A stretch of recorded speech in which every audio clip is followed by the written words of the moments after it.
Hindi naman imposible yung 0.1 second na game winner kasi nagawa na yun ni David Lee sa Knicks. Pero yung tira ni Lauri Markkanen na 0.4 ay para sanang magandang game winner yon para sa Utah Jazz versus nga dito sa Kings.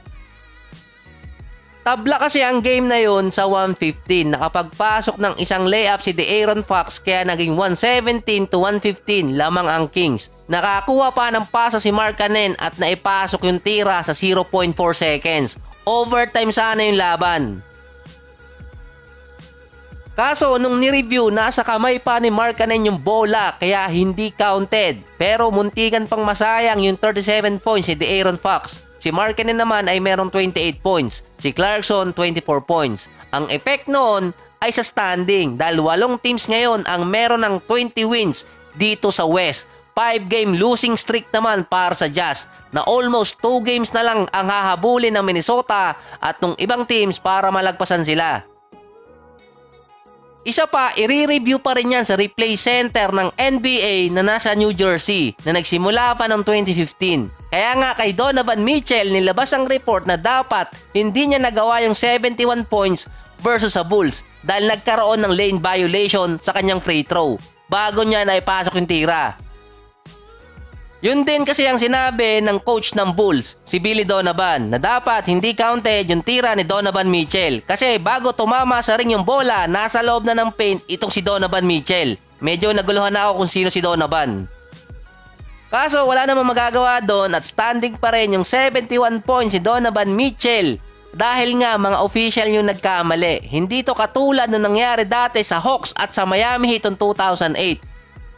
Dati kasi nagkamali yung statistician ng Atlanta Hawks dahil nga sa paglagay niya ng foul dito kay Shaquille O'Neal. Kinall out yun ni Commissioner. Kaya nagkaroon ng replay game dati, yung Miami at Atlanta. Nagprotesta kasi at inaprubahan yun ng Commissioner. Ngayon, ang iintayin dyan kung magpoprotesta ba ang Bulls na i-replay yung sequence na yon dahil nga sa standing na posible kasing makaabot pa sa top 10 yung Bulls. Pero ang tanong, kung aaprubahan ngayon ng Commissioner.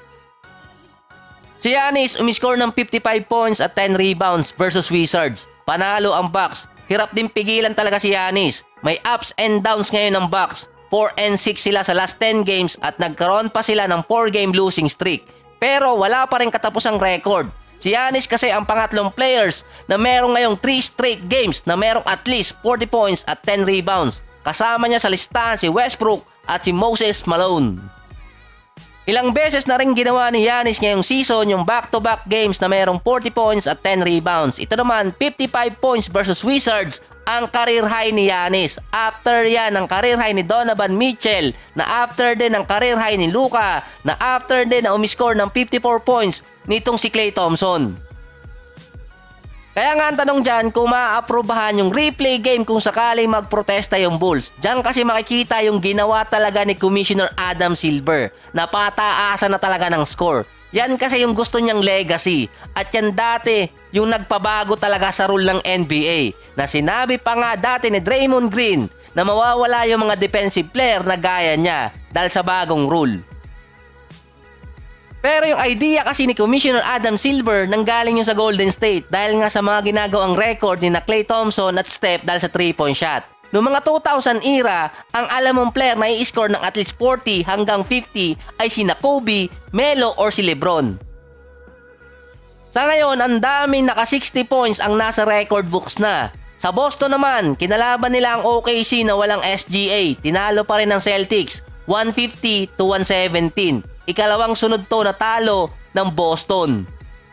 Si Tatum meron 27 points, si Brown 29 points, sa Thunder naman si Josh Giddey meron 25 points, 5 rebounds at 5 assists in 24 minutes. 5 players din ng OKC ang nakascore ng at least 20 points pataas. Base din kay Coach Joe Mazzulla, yung depensa talaga ng Celtics ang nagkakaproblema. Isa pa dyan, Boston Warriors kasi.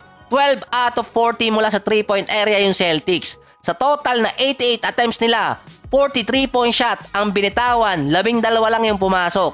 Kaso yung Thunder, 20 out of 40, 60 points agad. Ang sunod na kalaban nitong Boston ay Dallas pa. Sa Friday yon na mahabang pahinga rin para sa Boston. So hindi pa natin alam kung sino mananalo dun sa dalawa. Pero hindi rin natin alam kung sino ang i-score ng malaki doon.